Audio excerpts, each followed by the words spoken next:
Ahora te pedimos, Señor, que de la misma forma como ya nos has permitido llevar a cabo dicho culto de adoración hacia tu nombre, Señor, te pedimos que nos ayudes a cada uno de nosotros a disponer nuestro corazón para recibir tu palabra. No queremos, Señor, ser oidores olvidadizos, sino hacedores de tu palabra.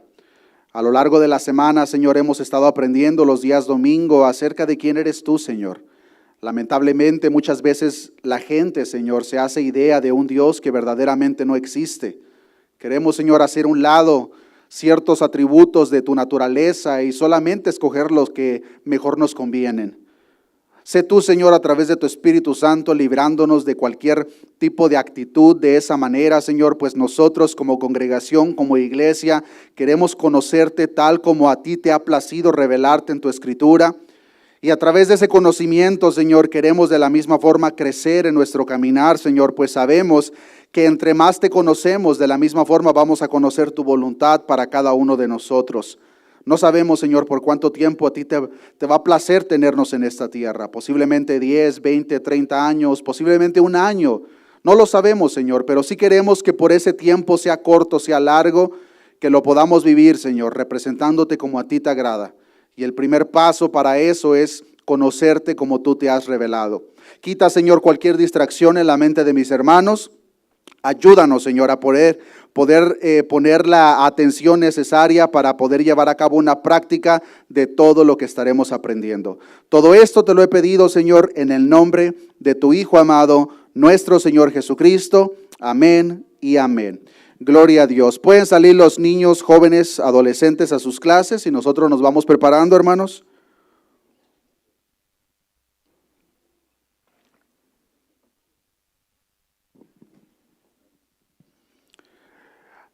Abran sus Biblias, hermanos, en el libro de Éxodo, capítulo 34, versículo 5 en adelante. Éxodo, capítulo 34, versículo 5. Dice la palabra de Dios: y Jehová descendió en la nube y estuvo allí con él, proclamando el nombre de Jehová. Versículo 6 y 7, hemos estado viendo una lista de los diferentes atributos de nuestro Dios. Dos de los cuales, hermanos, estaremos aprendiendo el día de hoy. Versículo 6. Y pasando Jehová por delante de él, proclamó: Jehová, Jehová, fuerte, misericordioso y piadoso, tardo para la ira, grande en misericordia y verdad, que guarda misericordia a millares, que perdona la iniquidad, la rebelión y el pecado, y que de ningún modo tendrá por inocente al malvado, que visita la iniquidad de los padres sobre los hijos y sobre los hijos de los hijos hasta la tercera y cuarta generación. No sé si han notado, hermanos, a lo largo de este estudio, conociendo al Dios de la Biblia, si es imposible, hermanos, el hablar de un atributo sin mencionar el resto. Y la razón por la cual, hermanos, es porque en la perfección de nuestro Dios, cada uno de sus atributos obran al mismo tiempo. Como lo hemos explicado, cuando nuestro Dios manifiesta su amor o justicia, no hace a un lado su amor. Cuando nuestro Dios manifiesta su amor, no hace a un lado la justicia ni la santidad. En la perfección de nuestro Dios, cada vez que Él obra en cada uno de sus atributos, no cambia en el resto. Como lo hemos notado, hermanos, al hablar de la santidad nos fue necesario hablar de la justicia y su amor. De la misma forma, al hablar de la justicia, nos fue necesario hablar de la santidad y su amor, pues es por el amor que hemos sido justificados delante de la santidad de Dios. En esta oportunidad, hermanos, les quiero compartir acerca de la gracia y misericordia de nuestro Dios. Cada uno de estos atributos tienen mucho de qué hablar por sí mismos, pero a lo largo de esta serie, como ya lo mencioné, es difícil hablar de un atributo sin tocar el otro.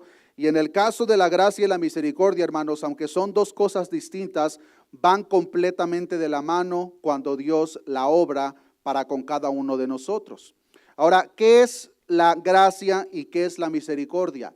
Ambos términos, hermanos, tienen una aplicación de una manera personal, pues nosotros, con los hermanos que nos rodean, con la gente con la cual convivimos, nosotros podemos y debemos manifestar gracia y misericordia. Pero cuando hablamos de la gracia y misericordia de Dios, hermanos, lo elevamos a un nivel mucho más supremo y la aplicación tiene un sentido más elevado y diferente que la gracia y misericordia que nosotros pudiéramos manifestar para aquellos que nos rodean. Cuando hablamos, hermanos, de la gracia de Dios, estamos hablando, hermanos, de la benevolencia de nuestro Dios, estamos hablando del favor o beneficio específicamente, hermanos, que se recibe sin merecerlo. La gracia de Dios, hermanos, de manera general, es nosotros recibir un beneficio por parte de Dios sin merecerlo.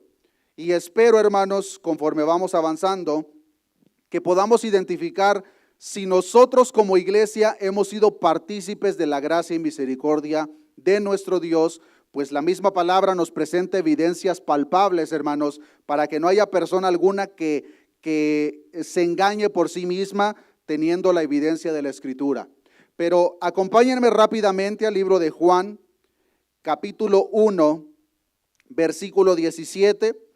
La gracia de nuestro Dios, hermanos, es un tema constante por toda la Biblia, pero el dicho tema de la gracia vemos la culminación en el Nuevo Testamento con la venida de nuestro Señor Jesucristo. Y vean lo que dice Juan capítulo 1, versículo 17. Dice la palabra de Dios, pues la ley por medio de Moisés fue dada, pero la gracia y verdad vinieron por medio de ¿quién, hermanos?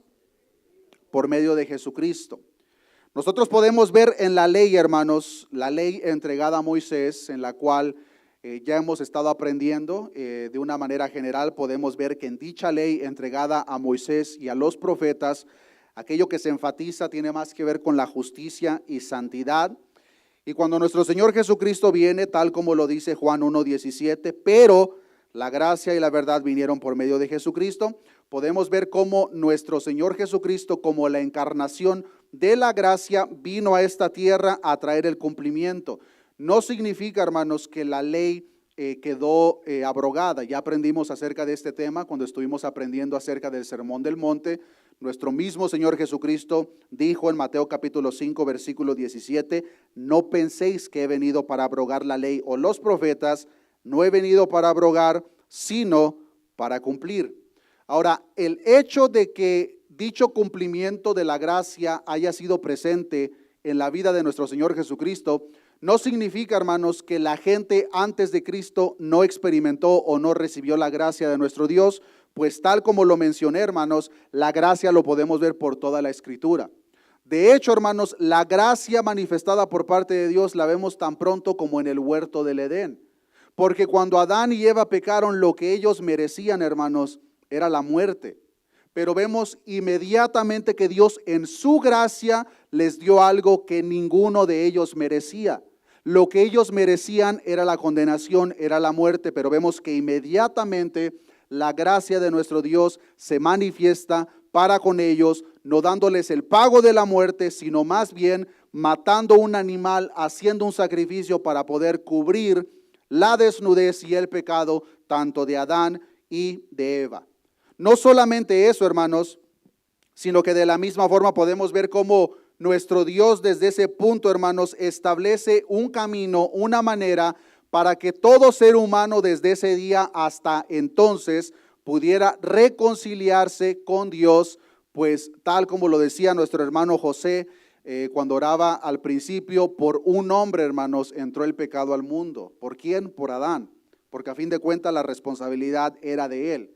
Pero de la misma forma sabemos, hermanos, que por un hombre también todos podemos alcanzar la justificación. ¿Quién es ese hombre? Nuestro Señor Jesucristo. Pero la parte importante referente a este tema, hermanos, es que eso que nosotros recibimos por parte de Dios, queridos hermanos, ninguno de nosotros lo merecemos.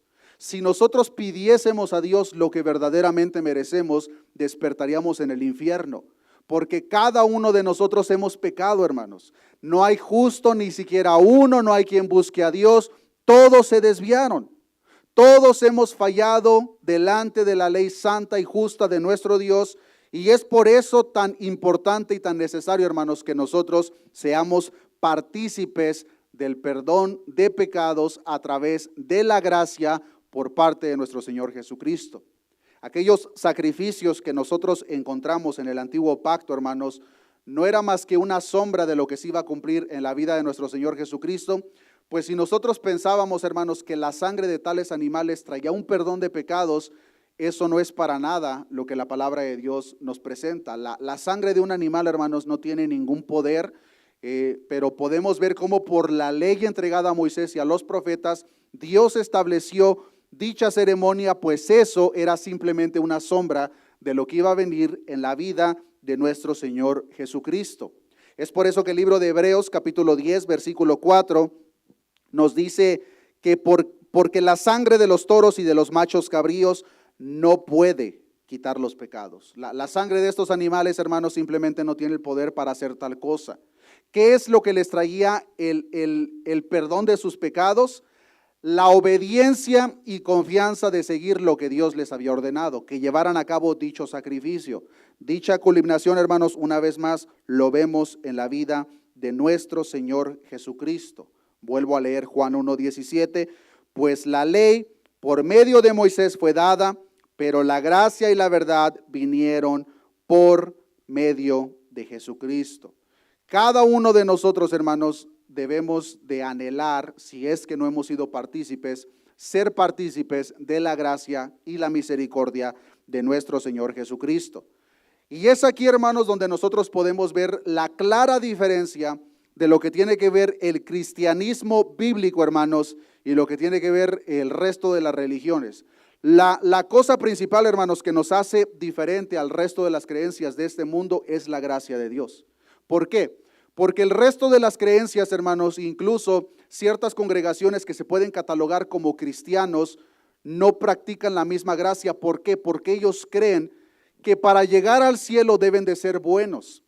La religión en un ámbito general lo que enseña es, si es que creen en la vida después de la muerte, si tú quieres llegar a alcanzar el cielo, debes de ser bueno en este mundo. Debes de ayudar al pobre, debes de hacer esto, debes de hacer lo otro. Pero cuando nosotros vemos la ley de Dios, nos damos cuenta, hermanos, que absolutamente ninguna persona puede alcanzar el reino de los cielos por sus obras. ¿Qué es entonces lo que nos hace la diferencia en nosotros y el resto del mundo? La gracia de Dios.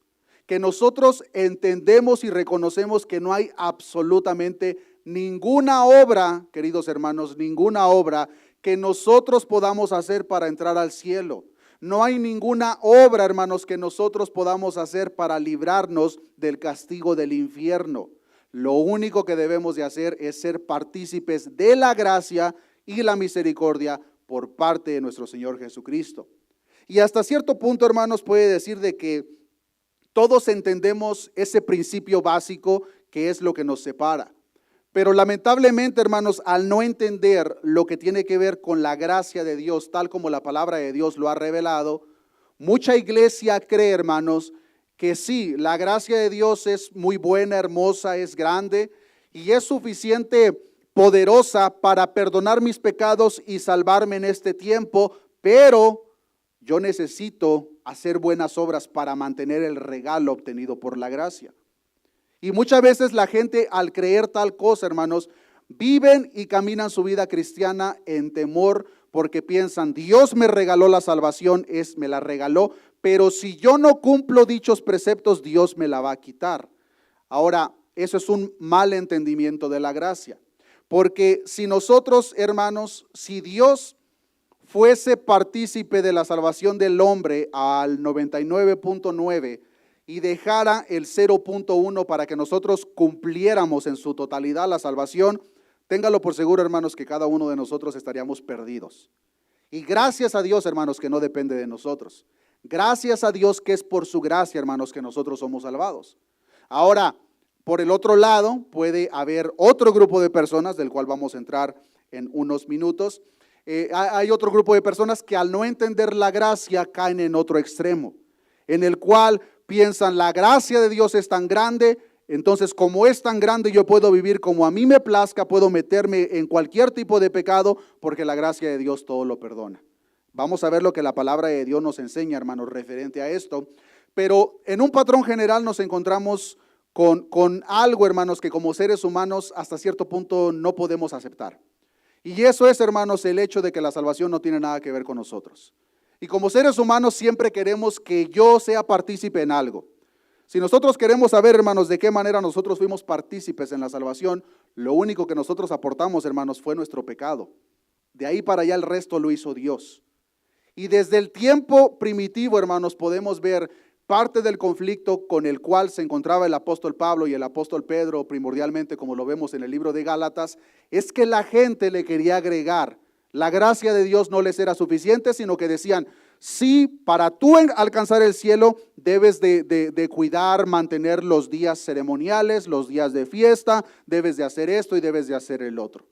Y vemos cómo el apóstol Pablo, hermanos, en la carta a los Gálatas trata con ese problema. Y adelantamos el tiempo, hermanos, 1500 años aproximadamente al tiempo de la Reforma. Y la Reforma protestante se llevó a cabo precisamente por eso, porque el mensaje popular, hermanos, era de que para que tú alcanzaras el cielo debías de hacer esto y debías de hacer el otro. Lamentablemente se hacía de una manera mucho más descarada, a través de la venta de las indulgencias. Tú pagabas cierto dinero y se te daba un certificado en el cual ya si tú morías en tus pecados tenías el cielo ganado. Y podemos ver a través de la historia, hermanos, cómo como seres humanos queremos algo. No estamos satisfechos con el hecho de que no hay nada que nosotros hicimos para alcanzar tal salvación, sino que todo depende por parte de Dios.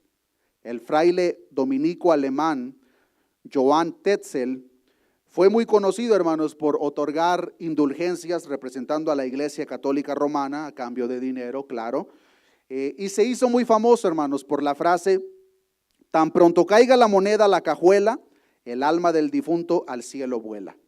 Si tú pagas, el alma del difunto, aunque murió en sus delitos y pecados, aunque fue de lo peor, esa persona va a salir. Entonces podemos ver, hermanos, cómo en aquel entonces la gente veían que su familiar murió siendo el peor de los seres humanos y solamente daban un pago para esa indulgencia y ya pensaban que el alma de esa persona, estando en el Seol, ya podía pasar a el cielo. Y es en ese tiempo, hermanos, el tiempo de la Reforma Protestante, cuando nosotros podemos ver cómo Dios levanta a hombres en diferentes partes del mundo para que precisamente contraatacaran este tipo de herejías, y es donde nace las 5 solas de la Reforma. Solo Escritura, solo fe, solo Cristo, solo a Dios gloria, pero la más importante, referente al tema del día de hoy, solo gracia. ¿Qué significa eso? Solo por la gracia de Dios nosotros somos salvos. Solo por la gracia de Dios, hermanos. No hay absolutamente nada que yo pueda aportar para que Dios me dé ese regalo de la vida eterna. Es solamente por la gracia. Y cuando nosotros nos damos a la tarea, hermanos, de estudiar lo que viene siendo la gracia de Dios, nos damos cuenta, hermanos, que la gracia de Dios es tan inmensa que no importa la gran lista de pecados que nosotros podamos tener en nuestro currículum, hermanos, Dios en su inmensa gracia nos perdona y nos limpia de toda culpabilidad. Pero la gracia de Dios es tan inmensa que no solamente nos perdona, hermanos, la gran lista de pecados, sino que de la misma forma nos otorga el reino de los cielos.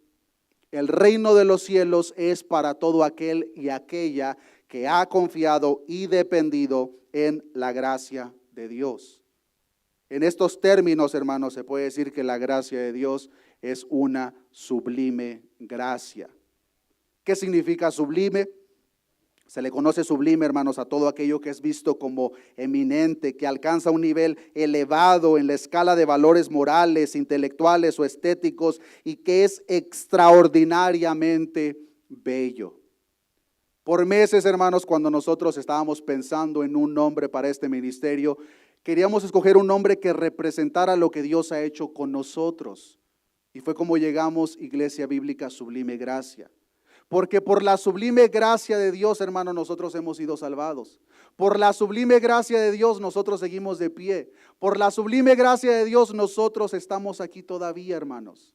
Y cuando entendemos la gracia de Dios, hermanos, vamos a aprender a darle toda la honra y la gloria a Él, porque de otra manera vamos a pensar, bueno, pues sí, Dios me dio cierta cosa, pero el resto fue por mi esfuerzo, porque yo verdaderamente me he esforzado. Querido hermano, hermana, si nosotros nos hemos esforzado en algo, no es más que por la misma gracia de Dios que opera en nosotros. Y nos damos cuenta, hermanos, al entender la gracia de Dios, que verdaderamente, hermanos, no hay absolutamente nada en nosotros fuera de Dios que nosotros le podamos ofrecer. Porque incluso las buenas obras que nosotros lleguemos a hacer, hermanos, la palabra de Dios nos enseña que toda buena dádiva, todo don perfecto, ¿de dónde desciende? Del Padre de las luces, de nuestro Dios, del cielo. ¿Y todo es por qué? Por la gracia de Dios. Y Dios quiere, hermanos, que número uno, nosotros conozcamos su gracia para con nosotros, pero de la misma forma, hermanos, que nosotros no solamente la conozcamos, sino que aprendamos a depender de la gracia.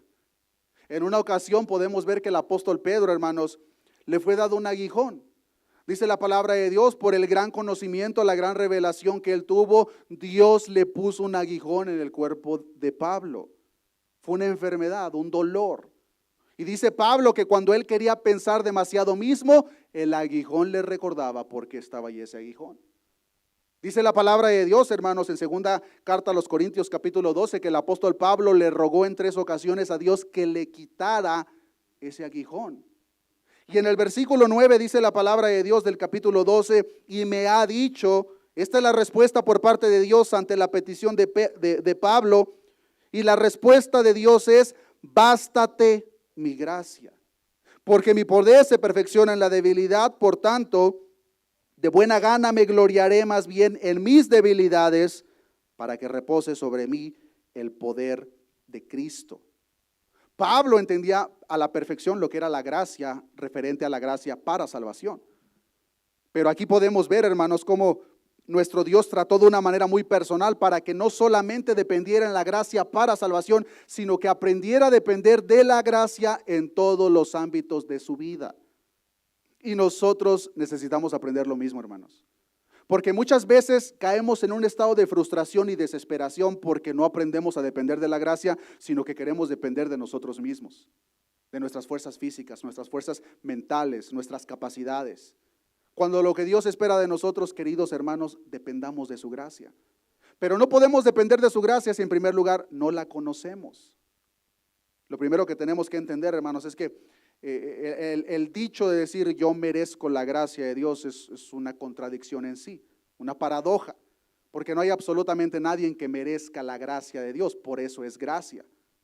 Si yo entrase al cielo por lo que yo hice, entonces ya no fue por gracia, ya fue por el esfuerzo que yo hice estando en esta tierra. Si yo llegase a alcanzar tales logros para la obra de Dios en este mundo por mi esfuerzo, entonces ya no fue por la gracia de Dios. Entonces la gracia de Dios, hermanos, en un ámbito general tiene que ver con Dios darnos a cada uno de nosotros una gran lista de regalos y bendiciones que ninguno de nosotros merecemos, pero la primordial, hermanos, el perdón de pecados y la vida eterna. Ninguno de nosotros la merecemos, hermanos. Y es lo que nos hace diferentes del resto. Nosotros debemos de entender que si Dios nos pregunta al llegar a la puerta del cielo, ¿por qué te debo dejar de entrar? Ninguno de nosotros debería decir, pero es de Dios, yo hacía esto por ti en la tierra, yo hacía lo otro. La respuesta que debemos de dar, si dicha pregunta se nos fuese hecha, es porque la sangre de tu Hijo me limpió de pecado y me ha otorgado la entrada a tu reino. Esa es la gracia de Dios, hermanos. Y podemos ver, hermanos, de una manera general cómo la gracia y la misericordia de Dios operan en paralelo. Porque, ¿qué es la misericordia de Dios? La misericordia de Dios, hermanos, tiene que ver con Dios no darnos lo que merecemos. Se refiere a la amorosa amabilidad, ternura o compasión de Dios, incluso hacia la más miserable y moribunda de sus criaturas. Entonces la gracia tiene que ver con Dios darnos algo que no merecemos, y la misericordia de Dios tiene que ver con Dios no darnos lo que sí merecemos. Y podemos ver cómo la gracia y la misericordia operan en paralelo. Porque por la misericordia de Dios, hermano, hermana, es que nosotros no hemos sido levantados de este mundo. Por la misericordia de Dios es que nosotros no somos destinados al infierno. Porque si le pedimos a Dios que nos dé lo que merecemos, lo único que merecemos es el infierno. Pero la misericordia de Dios no nos da lo que merecemos, y la gracia de Dios nos otorga lo que no merecemos. Y hay un conjunto de versículos, hermanos, que lo explican de la manera más clara posible, por si alguno de nosotros todavía pensábamos que nosotros teníamos algún tipo de participación en la eternidad de nuestras almas, fuera de lo que tiene que ver la fe en la gracia de nuestro Señor Jesucristo. Acompáñenme al libro de Efesios, Efesios capítulo 2, y vamos a leer del versículo 1 en adelante.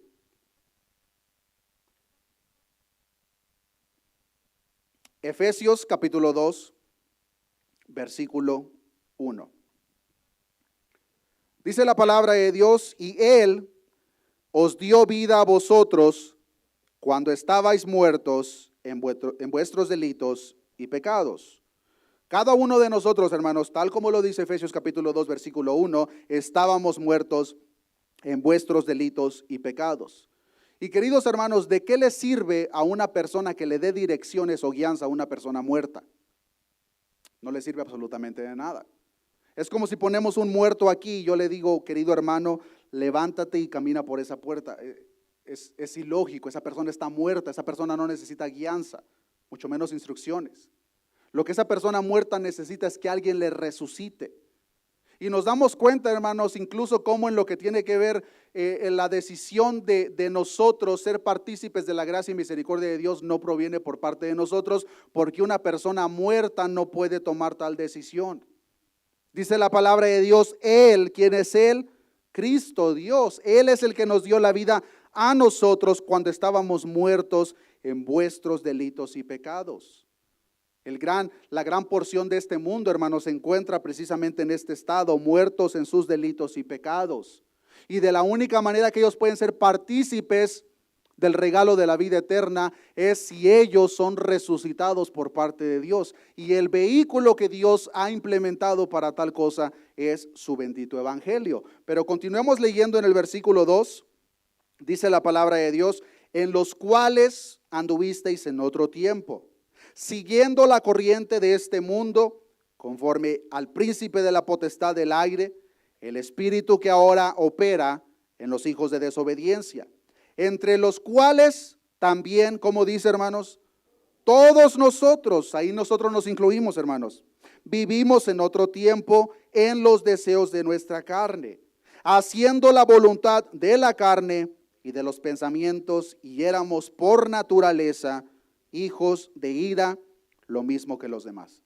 Como estábamos muertos en vuestros delitos y pecados, lo único que podíamos hacer es seguir la corriente de ese mismo sistema, por el cual dice la palabra de Dios que era conforme al príncipe de la potestad del aire, y conforme a la misma influencia del mismo diablo, y a consecuencia éramos, es importante resaltar que esta palabra está en tiempo pasado, éramos hijos de ira. Pero al encontrarse con la gran lista de pecados, transgresiones por cada uno de nosotros, nos encontramos con el versículo 4, que dice la palabra de Dios: pero Dios, que es rico en ¿qué? Misericordia, por su gran ¿qué? Amor con que nos amó, aun estando nosotros muertos en pecados, nos dio vida juntamente con Cristo. ¿Por qué somos salvos? Por gracia sois salvos. Misericordia, amor, gracia. Son las muestras más hermosas, hermanos, por parte de un ser supremo delante de un grupo de personas que no merecemos absolutamente nada. Y podemos ver, hermanos, a través de toda la palabra de Dios, cómo Dios le dejó bien claro este asunto a su pueblo. Cuando Él escogió a Israel, Dios les dejó en claro para que Israel no pensara: oh, Dios nos escogió porque somos el mejor de los pueblos. Dios les dijo: te escogí porque eres el que nadie quería. Eras el más pequeño, el más desechado. Y luego llegamos al Nuevo Testamento, y para que nosotros, hermanos, tampoco queramos pensar: oh, es que Dios me escogió porque yo soy muy bueno, hermano. Yo sí, verdaderamente, yo sí le echo ganas y por eso Dios me escogió. Claramente la palabra de Dios nos enseña: lo vil de este mundo escogió Dios, lo débil, lo despreciado, lo que no era nada para hacer algo. ¿Por qué? Porque es por la gracia de Dios, no por nosotros, hermanos. Ahora, debe de existir, hermanos, dichas evidencias, porque ahora tenemos un entendimiento de una manera general lo que viene siendo la gracia de Dios. Es un regalo que no merecemos. Tenemos un entendimiento general lo que es la misericordia de Dios, no darnos lo que nosotros merecemos. Ahora, la pregunta del $1.000.000. ¿Cómo sé si yo he sido partícipe de dicha gracia o dicha misericordia? Porque lamentablemente, hermanos, muchas personas, no puedo decir cristianos porque no son cristianos, pero muchas personas, hermanos, piensan que han sido partícipes de la gracia de Dios, pero lamentablemente, hermanos, han vivido su vida engañados. La gran lista que encontramos en Mateo capítulo 7 es precisamente ese tipo de personas. Personas que han vivido engañados toda su vida. Entonces, ¿cómo nosotros, hermanos, nos podemos dar cuenta si hemos sido partícipes de la inmensa, sublime gracia de nuestro Dios? Si vivimos conforme a la misma gracia. ¿Qué significa eso? Vamos a ver algunos versículos. En los tiempos del apóstol Pablo, hermanos, mucha gente torcía el significado de la verdadera gracia. Y eso no ha cambiado hasta el día de hoy, hermanos, porque muchas veces la gente, incluso hoy en día, tuercen el significado de la gracia. Ya sea para presentarlo como que tú necesitas hacer esto, o presentarlo de tal manera, la gracia de Dios es tan grande, tú vive como quieras.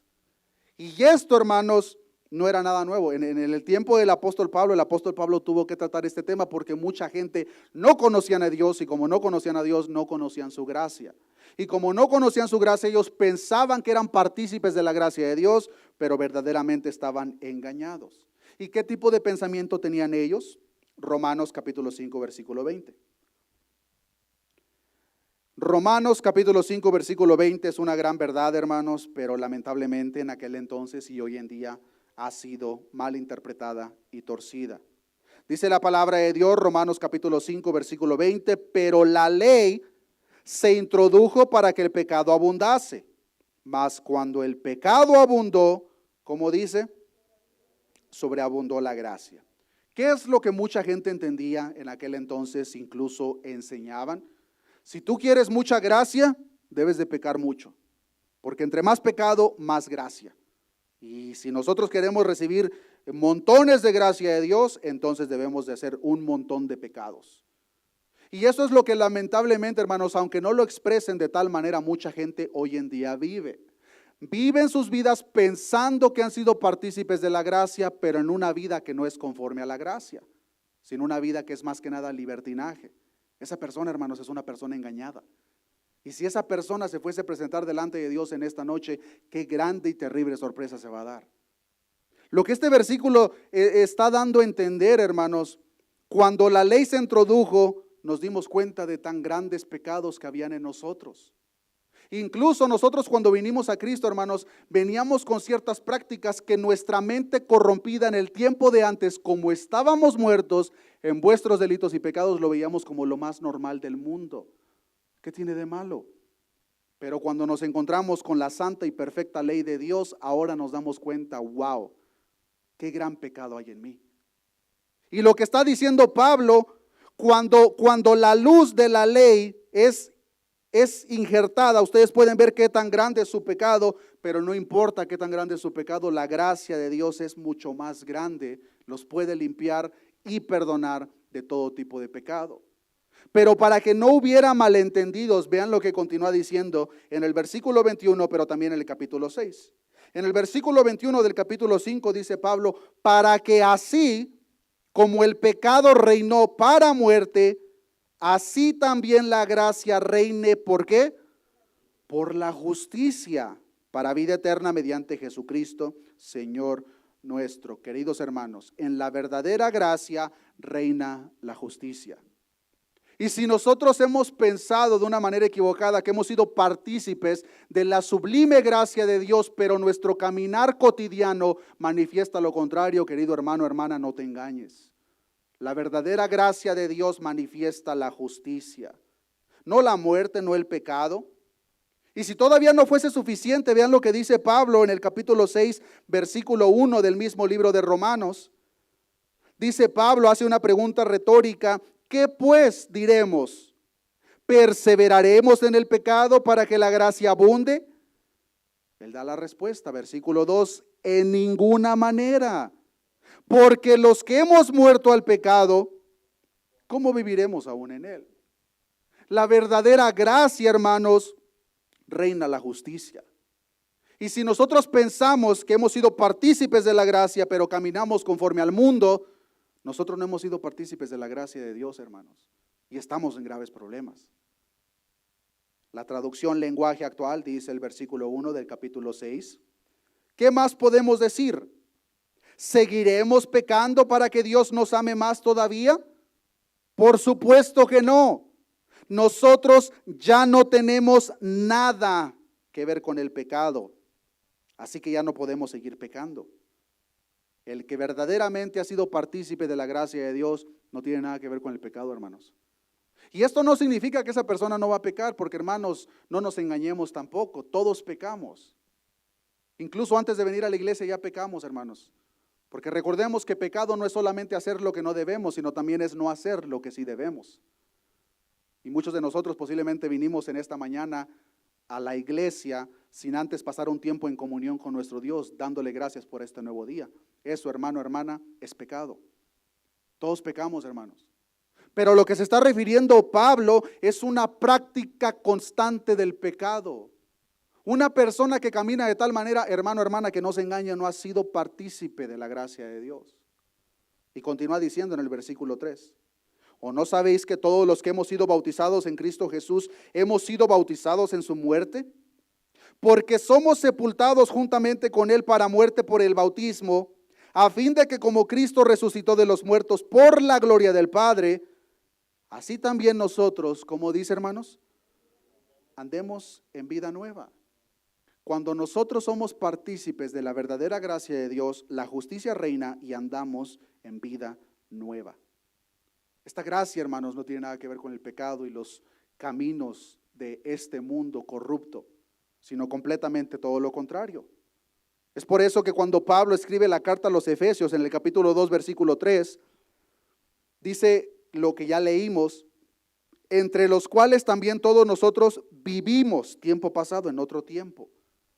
¿Cómo sé entonces si yo he sido partícipe de la gracia de Dios? Querido hermano, haz un análisis personal y hazte la pregunta si verdaderamente puedes ver un antes y después, una diferencia palpable de cuando tú supuestamente tuviste ese encuentro con la gracia de Dios y cuando no lo tenías. Porque si tú dices, yo he sido partícipe de la gracia de Dios y no hay un cambio en tu vida, esa es una gracia falsa, hermanos, es una gracia barata. La verdadera gracia de Dios, hermanos, téngalo por seguro que nos va a transformar.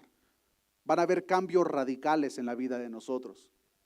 Y queridos hermanos, sería lo peor del mundo presentarnos delante de Dios pensando que hemos sido partícipes de la gracia de Dios y darnos la terrible sorpresa de que hemos sido engañados toda nuestra vida.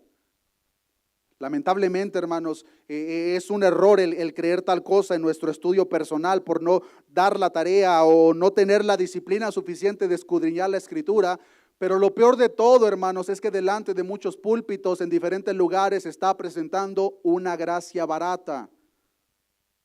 Tú solamente ven a Cristo, tú puedes seguir viviendo como antes vivías, no importa, la gracia de Dios es muy grande. Y queridos hermanos, esto tampoco es nada nuevo. La carta que escribe Judas primordialmente es para desenmascarar los falsos maestros que estaban torciendo el verdadero significado del evangelio de nuestro Señor Jesucristo. Y hay una parte importante que es necesario mencionar referente a la gracia. Vean lo que dice Judas, versículo 4. Judas, versículo 4, dice la palabra de Dios, porque algunos hombres han entrado encubiertamente, los que desde antes habían sido destinados para esta condenación, hombres impíos. ¿Y cómo dice la siguiente parte? Que convierten en libertinaje la gracia de nuestro Dios. Rápidamente, inmediatamente, hermanos, ya nos damos cuenta de que aquellos falsos maestros o aquellas personas que convierten en libertinaje la gracia de nuestro Dios son falsos maestros. Porque todo el único capítulo de Judas es ese contexto, los falsos maestros. ¿Y qué es lo que estas personas hacen? Convierten en libertinaje la gracia de nuestro Dios. Tú puedes hacer lo que quieras, la gracia de Dios es muy grande. Esa no es la gracia bíblica. La gracia de Dios, hermanos, es precisamente para librarnos de la esclavitud del pecado. ¿Cómo puedo yo decir que he sido partícipe de la gracia de Dios cuando continúo siendo esclavo de aquellas prácticas que mi Dios aborrece? Es simplemente contrario, hermanos. Y es necesario que nosotros entendamos la gracia de Dios tal como la palabra de Dios lo ha revelado. Pero si nosotros hasta el día de hoy, hermanos, teníamos ese pensamiento por falta de conocimiento, que nos vayamos de este lugar, hermanos, entendiendo que la gracia de Dios no es libertinaje. La gracia de Dios es justicia. Es justicia, hermanos. Y como es justicia, nos va a ayudar a vivir conforme a esa justicia. Y queridos hermanos, todos aquellos que han experimentado la gracia de Dios, la misericordia de Dios, debemos de reconocer esto de la manera más clara. Una de las doctrinas fundamentales para el cristianismo, hermanos, es precisamente esta: la gracia de Dios. Si nosotros no podemos estar de acuerdo en la gracia de Dios, hermanos, hay graves problemas. El salmista David, hermanos, y otros salmistas que también escribieron el libro de Salmos, conocían la santidad a la perfección, conocían la justicia de Dios, conocían todos estos ámbitos o estos atributos de nuestro Dios en conjunto con lo que tiene que ver la misericordia y la gracia de Dios. Y cuando nosotros lo entendemos, hermanos, nos hacemos la misma pregunta que él se hacía en el Salmo 8, versículo 4. Salmos capítulo 8, versículo 4, vean la pregunta que se hace el salmista. Dice, digo, ¿qué es el hombre para que tengas de él memoria? Y el hijo del hombre para que lo visites. Cuando el salmista entendía y reconocía la santidad y justicia de Dios y veía lo miserable que él era, él decía, ¿qué es el hombre, Dios, para que tengas memoria de él? ¿Qué es el hijo del hombre para que lo visites? La respuesta es nada. Pero es ahí donde vemos la gran manifestación del amor de Dios, que aunque no lo merecíamos, por su gracia nos ha dado. Y aunque sí merecíamos el castigo eterno, por su misericordia lo ha eliminado. La traducción lenguaje actual dice en el Salmo 8:4, no puedo menos que pensar que somos los mortales para que pienses en nosotros y nos tomes en cuenta. No somos nada. Pero ahí podemos ver en esa pregunta, hermanos, gracia, misericordia y amor. Y a través de toda la escritura, hermanos, podemos ver cómo los verdaderos profetas de Dios hacían la misma pregunta. Porque podemos ver, hermanos, a lo largo de la historia cómo el pueblo de Dios, desde que fue sacado de la esclavitud, a través de los diferentes reyes, cómo el pueblo de Dios repetidamente se rebelaba en contra de Dios. Y en el tiempo de Miqueas, hermanos, no fue la excepción. El profeta Miqueas, hermanos, se hizo la misma pregunta que se hacía el salmista, aunque en ambos casos es una pregunta retórica. Pero en el tiempo del profeta Miqueas, hermanos, podemos ver cómo el profeta Miqueas llevó un mensaje por parte de Dios a un pueblo que aborrecía lo bueno y amaba lo malo, un pueblo cuyos falsos profetas hacían errar al pueblo. Y a este pueblo le dice lo siguiente en Miqueas, capítulo 7, versículo 8. Dice la palabra de Dios, tú, enemiga mía, no te alegres de mí, porque aunque caí, me levantaré. Aunque more en tinieblas, Jehová será mi luz. La ira de Jehová soportaré, porque pequé contra él. Él reconocía que el justo pago era la ira de Dios por el pecado que él y el pueblo habían cometido. Porque pequé contra él, hasta que juzgue mi causa y haga mi justicia. Él me sacará a luz, veré su justicia. Y mi enemiga lo verá y la cubrirá vergüenza. La que me decía, ¿dónde está Jehová tu Dios? Mis ojos la verán, ahora será hollada como lodo de las calles. Acompáñeme al versículo 18. Porque después de el profeta Miqueas ver la maldad del pueblo, ver la maldad en su mismo corazón, ver la misericordia y la gracia de Dios, vean lo que dice el versículo 18. ¿Qué Dios como tú, que perdona la maldad y olvida el pecado del remanente de su heredad, no retuvo para siempre su enojo? ¿Por qué? Porque se deleita en misericordia. Nuestro Dios, hermanos, se deleita en misericordia. Nuestro Dios se deleita cuando Él manifiesta la gracia para con nosotros. Y el hecho de que diga que olvidas el pecado, como ya lo hemos aprendido, hermanos, no significa que Dios lo escondió. Significa que alguien más iba a pagar el justo pago de cada uno de nosotros. Es por eso, hermanos, que cuando nosotros volteamos a la cruz, en la cruz podemos ver la santidad de Dios, podemos ver el juicio de Dios, podemos ver el amor de Dios, podemos ver la gracia de Dios y la misericordia de Dios. Y al entender tales cosas, hermanos, es imposible que no haya un cambio radical en la vida de nosotros. Continúa diciendo el versículo 19, Él volverá a tener misericordia de nosotros. Y vean qué tan grande en su gracia y misericordia es nuestro Dios, que dice, sepultará nuestras iniquidades y echará en lo profundo del mar todos nuestros pecados. Cumplirás la verdad a Jacob y a Abraham la misericordia que juraste a nuestros padres desde los tiempos antiguos. ¿Qué promesas?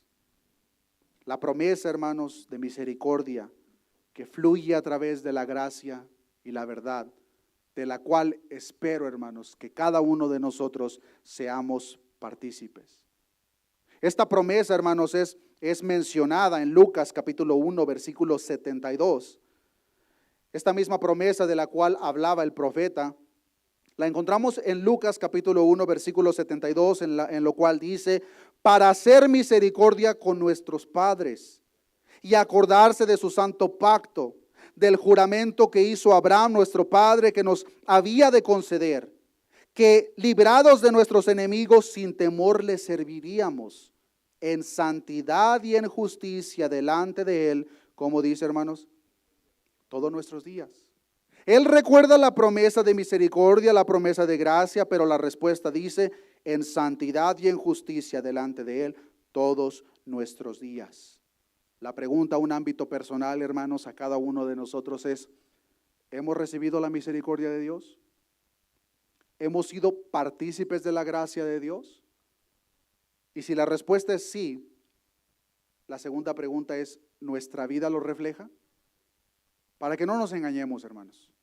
Si alguien ha estado engañado o engañada pensando que es parte de la gracia de Dios, pero su vida refleja completamente lo contrario, es mi responsabilidad desengañarnos cada uno de nosotros, hermanos. Las buenas noticias, hermanos, es que si nosotros hemos identificado tal cosa, tenemos tiempo. Mientras haya vida, hay esperanza. Pero, queridos hermanos, no dejemos esto para el día de mañana. Posiblemente, hermanos, al no entender la gracia de Dios o la misericordia de Dios, o al no querer entenderla, porque muchas veces la gente piensa, si yo verdaderamente la entiendo, significa que ahora sí tengo que dejar de pecar. No hemos entendido nada referente al Evangelio, si ese es nuestro pensamiento. Y si nosotros llegamos a partir en esta noche, nos vamos a dar una grande sorpresa. ¿Qué es lo que Dios espera de nosotros, hermanos, para verdaderamente experimentar la gracia verdadera, la misericordia?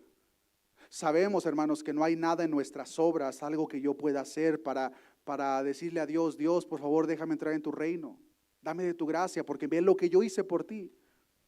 No hay nada, hermanos, que nosotros podamos hacer. Entonces, ¿cuál es el requisito principal, el único requisito que Dios espera, hermanos, para manifestar la verdadera gracia y la misericordia en la vida de nosotros? Un arrepentimiento, hermanos, de nuestros malos caminos. Vean lo que dice Isaías capítulo 55, versículo 7. Isaías capítulo 55, versículo 7. Es una instrucción muy directa, hermanos. Dice la palabra de Dios, deje el impío su camino y el hombre inicuo sus pensamientos y vuelva hacia Jehová. ¿Y cómo dice, hermanos? El cual tendrá de él misericordia, y al Dios nuestro, el cual será amplio en perdonar. ¿De quién va a tener Dios misericordia y quién será Dios amplio para perdonar? Aquel impío que deje su camino y el hombre inicuo que abandone sus pensamientos. Si nosotros al analizar nuestra vida a un nivel personal nos damos cuenta, la verdad es que si yo todavía he estado en un camino impío, Mis pensamientos son inicuos y no me gusta atacarlos, me gusta que se almacenan en mi cabeza. Querido hermano, si estoy describiendo tu vida, tú no has sido partícipe de la gracia ni de la misericordia de Dios. Y como no has sido partícipe de la misericordia de Dios, lo que está sobre tu cabeza es la ira de Dios, hermano. Pero las buenas nuevas del Evangelio es que cualquier persona que voltee a la cruz, reconozca su condición verdadera, se arrepienta de sus pecados, ese tipo de persona, hermanos, va a recibir gratuitamente la gracia y misericordia de Dios. Pero tal sentir, hermanos, debe de ser verdaderamente en lo más íntimo de nosotros, de tal manera que nos dolemos. Nuestro Dios dice a través del profeta Joel, en Joel capítulo 2, versículo 12, por eso pues, ahora, dice Jehová, convertíos a mí con todo vuestro corazón, con ayuno y lloro y lamento, versículo 13, rasgad vuestro corazón y no vuestros vestidos. El rasgarse los vestidos, hermanos, era una señal pública de dolor y de duelo. Lo podemos ver en la vida de José, lo podemos ver en la vida de Jacob, en la vida de David, en la vida de muchas otras personas. Que cuando ellos se encontraban delante de Dios, reconocían su error, rasgaban sus ropas. Pero lo que Dios está diciendo aquí, hermanos, en el versículo 13, a través del profeta Joel, conviértanse de todo su corazón, rasguen su corazón y no solamente los vestidos. Porque lamentablemente, hermanos, nosotros como cristianos muchas veces sí queremos rasgar nuestros vestidos. Queremos presentarnos con las personas que nos rodean. El hermano sí se ha arrepentido, pero lo íntimo no lo queremos tratar. Y queridos hermanos, Dios no quiere que te rasgues en lo externo para que el hermano o la hermana digan, oh, qué arrepentido está el hermano. Quiere que rasguemos nuestro corazón. Quiere que verdaderamente reconozcamos, hermanos, que fuera de la gracia y misericordia de Dios estamos perdidos. Y queridos hermanos, nuestro Dios, téngalo por seguro que si ese sentir interno es genuino, nuestro Dios, dice la palabra de Dios en el Salmo 51, que un corazón contrito y humillado no lo puedes despreciar, Señor. El problema es que muchas veces, hermanos, no nos queremos arrepentir de una manera genuina, porque estamos demasiado cómodos en vuestros delitos y pecados.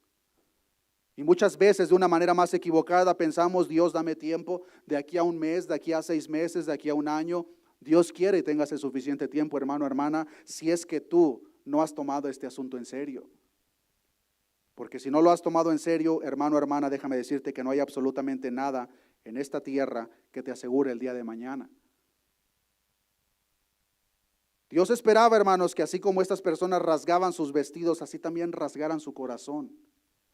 Y convertíos a Jehová vuestro Dios, porque misericordioso es y clemente, tardo para la ira y grande en misericordia. Nuestro Dios, hermanos, es tardo para la ira, grande en misericordia. Pero el hecho de que Él es tardo para la ira no significa, hermanos, que la ira no va a llegar si nosotros no nos arrepentimos. Y ese es el problema, hermanos, de mucha gente que, como dice Judas, toman la gracia de Dios para causa de libertinaje. Piensan en su mente corrupta, bueno, ya tengo 5 meses haciendo esto y no me ha pasado nada. Querido hermano, espero que ninguno de nosotros jamás lleguemos a tomar esa actitud. Porque el hecho de que Dios es tardo para la ira no significa que no llegará el día en el cual su ira será derramada sobre nosotros. Y cuando eso acontezca, hermanos, la escena que espera la vida de nosotros no es para nada algo agradable. Y la palabra de Dios claramente dice, hermanos, y que se duele del castigo. Dice, Él es tardo para la ira, grande misericordia y que se duele del castigo. Dios espera, hermanos. Dios se complace cuando manifiesta dicha misericordia y gracia para su pueblo, pero para hacerlo espera un corazón arrepentido por parte de nosotros. ¿Hemos sido partícipes de la gracia de Dios, hermanos? ¿Hemos sido partícipes de la misericordia de Dios? ¿Nuestra vida lo refleja? ¿O hemos sido como la gran multitud de aquellas personas que piensan que lo son, pero en realidad la única gracia que han experimentado es una gracia barata? Una gracia que no puede salvar absolutamente a nadie, hermanos. La verdadera gracia, cuando nosotros somos partícipes, téngalo por seguro, hermano, hermana, que van a haber cambios radicales en la vida de cada uno de nosotros. Amén, hermanos. Con esto voy a terminar. Nuestro Dios, hermanos, que es santo, santo y santo. Hemos aprendido, hermanos, que nuestro Dios también es justo. Pero la palabra de Dios, tal como lo aprendimos la semana pasada y el día de hoy, nuestro Dios también es amor, es gracia, es misericordia para todo aquel que verdaderamente arrepiente su corazón, abandona sus inicuos caminos y malos pensamientos. Y Dios se complace, hermanos, en manifestar dicha misericordia y gracia con todo aquel que se acerca. No hay persona alguna, hermanos, que vaya a llegar delante de Dios en aquel día y que le diga a Dios: yo me acerqué a ti, tú me rechazaste. 0 personas van a poder hacer eso, hermanos, porque no hay persona que se acerque a Dios con un corazón contrito, humillado, que Dios le vaya a rechazar, que Dios no le vaya a otorgar su gracia o su misericordia. Pues, queridos hermanos, todo eso está disponible para cada uno de nosotros. La parte principal y la más importante, hermanos, es ser partícipes de la gracia de Dios y misericordia para la vida eterna. Pero una vez que la experimentamos, hermanos, no nos conformemos. La palabra de Dios nos enseña repetidamente que es la misma gracia de Dios, hermanos, la que nos va a ayudar a caminar esta vida cristiana, llena de problemas, llena de dificultades, llena de rechazos. Y es la misma gracia de Dios, hermanos, que nos va a sostener a través de todo eso. Y la instrucción que la palabra de Dios nos da en 2 de Pedro, capítulo 3, versículo 18, es que no nos conformemos, hermanos, sino más bien que crezcamos en la misma gracia. Vean lo que dice 2 de Pedro, capítulo 3, versículo 18. Antes bien, creced en la gracia y el conocimiento de nuestro Señor y Salvador Jesucristo. A Él sea gloria ahora y hasta el día de la eternidad. Amén. La manera en que el apóstol se despide para las personas que han venido los miércoles, recordaremos, hermanos, el contexto de las cartas de Pedro. Son cartas, hermanos, enviadas a iglesias que estaban siendo perseguidas como no se ha visto hasta el día de hoy. Iglesias, hermanos, que tuvieron que abandonar sus hogares por causa del evangelio, tuvieron que andar como peregrinos. Esos hermanos, se puede decir, hermanos, que verdaderamente sintieron lo que es la persecución y representar a Cristo aquí en la tierra. Y a esta iglesia cansada, Pedro les dice: antes bien, queridos hermanos, crezcan en la gracia. Porque la misma gracia de Dios, hermanos, que nos salva, la misma gracia de Dios que nos perdona, es la misma gracia de Dios que te va a sustentar, hermano, hermana, cuando tú dices que Dios, ya no puedo. No tenemos que poder en nuestras propias fuerzas, tenemos que seguir el consejo que Dios mismo le dio a Pablo. Pablo, no dependas de tus fuerzas. Bástate en mi gracia, porque en tu debilidad se va a manifestar verdaderamente lo que yo quiero hacer contigo. Y nosotros, hermanos, tenemos que aprender a depender de esa gracia. Pero de la misma forma, hermanos, si al ver la evidencia escritural que he presentado a lo largo de esta prédica, hermanos, identificamos que nuestro caminar no refleja el de una gracia verdadera, querido hermano, preséntate delante de Dios en esta oportunidad, pidiéndole que verdaderamente te perdone, pero con un arrepentimiento genuino en tu corazón. La palabra de Dios nos enseña en el libro de Proverbios que el que confiesa sus pecados y se aparta, alcanzará la misericordia. Pero muchas veces nosotros solamente queremos confesar nuestros pecados, pero no apartarnos de ellos. Y querido hermano, hermana, si tu confesión de pecado delante de Dios es esa, déjame decirte que las deudas de tus pecados no han sido pagadas. ¿Por qué? Porque tu arrepentimiento no es genuino. Si yo digo: Dios, perdóname porque robé, pero no hago absolutamente nada en lo interno para dejar de hacer eso, Dios no me ha perdonado, hermano. Esa deuda del pecado sigue sobre mi cabeza. Un arrepentimiento genuino es confesarlo y apartarse del pecado. Si nosotros identificamos lo tal, Salmo 51, 17, el versículo que mencionaba: los sacrificios de Dios son el espíritu quebrantado, al corazón contrito y humillado no despreciarás tú, oh Dios. La encarnación de la gracia, hermanos, la encarnación de la misericordia no te va a rechazar. Pues la ley por medio de Moisés fue dada, pero la gracia y la verdad vinieron por medio de Jesucristo. Pongámonos de pie, hermanos, y si los hermanos en la pantalla, hermana, me puede poner por favor Hebreos capítulo 4, versículo 14. Cristo, hermanos, es la encarnación de la santidad, justicia, misericordia, gracia. Y Cristo, hermanos, la palabra de Dios lo presenta de una manera repetida en toda la carta de Hebreos como el gran sumo sacerdote. Como el gran sumo sacerdote, la palabra de Dios nos enseña que Él fue a nuestra semejanza. Y como Dios, queridos hermanos, de la misma forma en nuestra semejanza, se cansaba, como Él de la misma forma tenía hambre, Él también, hermanos, experimentaba muchas de las cosas que nosotros experimentamos en lo más íntimo de nosotros. Y es por eso que Él se puede identificar a un nivel personal con cada uno de nosotros. Y vean lo que dice Hebreos capítulo 4, versículo 14. Por tanto, teniendo un gran sumo sacerdote que traspasó los cielos, Jesús el Hijo de Dios, retengamos nuestra profesión, porque no tenemos un sumo sacerdote que no pueda compadecerse de nuestras debilidades. Todo lo contrario, dice la palabra de Dios, sino uno que fue tentado en todo según nuestra semejanza, pero sin pecado. Y la invitación que encontramos en el versículo 16, queridos hermanos, hagámosla personal.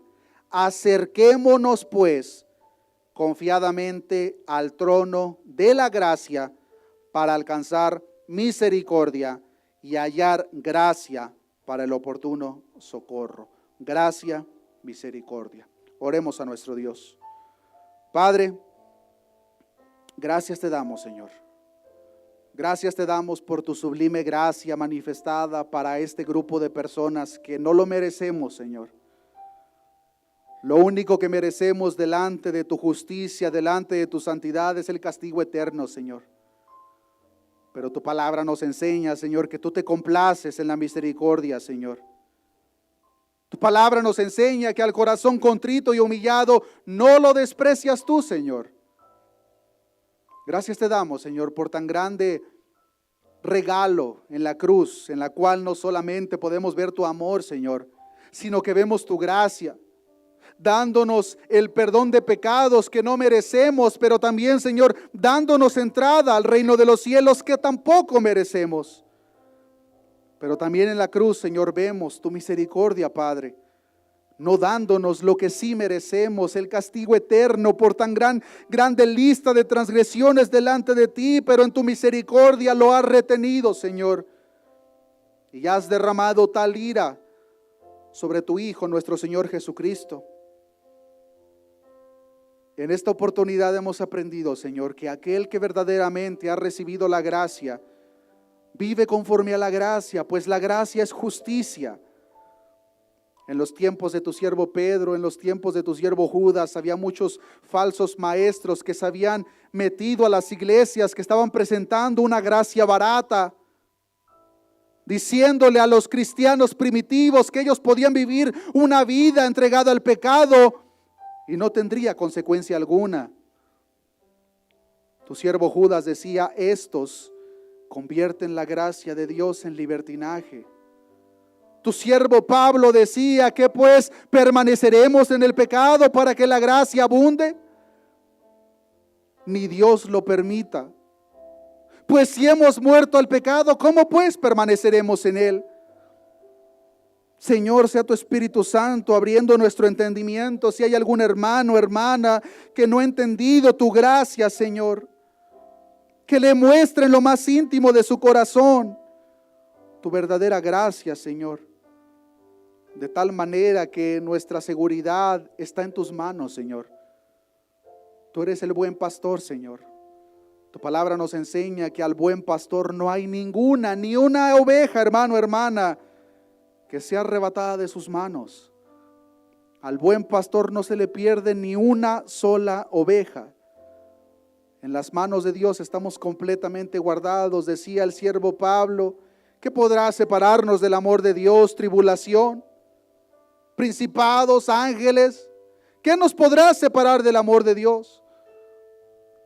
Es tu gracia la que nos sostiene, Señor.